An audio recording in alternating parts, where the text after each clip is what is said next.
কিভাবে পড়াশোনায় ফোকাস নাই, পড়তে ইচ্ছা করে না, অনীহা লাগে, আবার মাঝে মধ্যে অনেক টানে পড়ি, তাও ভালো রেজাল্ট হয় না।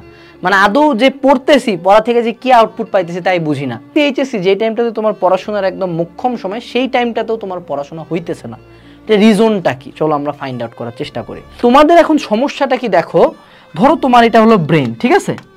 এই ব্রেনের মধ্যে তুমি যত পরিমাণে শীট ঢুকাবা, যত পরিমাণে চিন্তা, কাজ, কর্ম, হ্যান ত্যান প্যান, ধরো সে এইখানে তোমার একটা অনলাইন কোর্স ঢুকাইছো, একটা ব্যাচ ঢুকাইছো, একখান টিচার ঢুকাইছো, গল্পের বই ঢুকাইছো, ডিবেট ঢুকাইছো, অলিম্পিয়াড ঢুকাইছো, 2টা টক্সিক গার্লফ্রেন্ড ঢুকাইছো, তারপরে ফ্যামিলি প্রবলেম ঢুকাইছো, তারপর তোমার টাকা নাই, তোমার ফিনান্সিয়াল প্রবলেম, তারপর তুমি তোমার চেহারা নিয়ে হীনমন্যতায় ভুগতেছো, তারপর তুমি জিমে যাইতে চাইতেছো কিন্তু জিমে যাইতে পারতেছো না, এরকম। তারপরে অনলাইনে এক কন্ট্রোভার্সি, আরেকবার এই ভাইয়ার সাথে আরেক ভাইয়ার পোকা মারামারি, এই নিয়ে কাহিনী কি হইলো,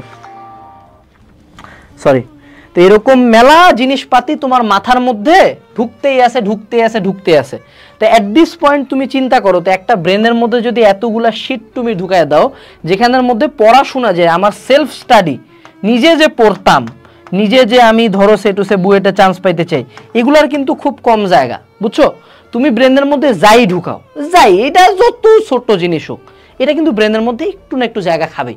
এখন তোমার ব্রেনের মধ্যে 100 জিনিসপাতি যদি ঢুকে, এবং 100 জিনিসের মধ্যে যদি 98টা হয় হলো শীট জিনিসপাতি আর 2টা হয় কামের জিনিসপাতি, তোমার ব্রেন কোনটাতে ফোকাস করবে বলো? নিজেকে জিজ্ঞেস করো, কোনটাতে ফোকাস করবে তোমার ব্রেন? তোমার ব্রেন অবশ্যই এইটার দিকে বেশি ফোকাস করবে, কারণ ওই 2টা নিয়ে তোর এত মাথা ব্যথা নাই। একটা ব্রেনের মধ্যে এত পরিমাণে শীট লেভেলের চাপ দিলে তো হয় না, বুঝছো বাংলা কথা?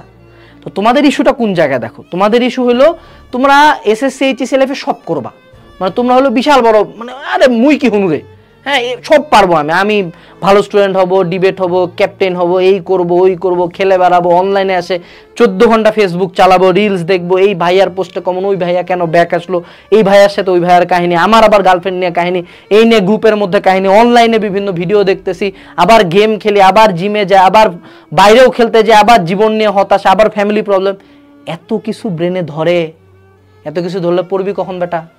পড়াশোনা কে করবে, তুই না তোর বাপ? বল। এটা তো হয় না, এমনি ব্রেন কাজ করে না, এমনি পড়াশোনা হয় না। So don't be this guy. ব্রেনকে ডিক্লাটার করতে হবে। কি করতে হবে এখন, কি বলে এটাকে? ডিক্লাটার। ক্লাটার ময়লা আবর্জনা। কিভাবে ডিক্লাটার করতে হবে আমি বলি।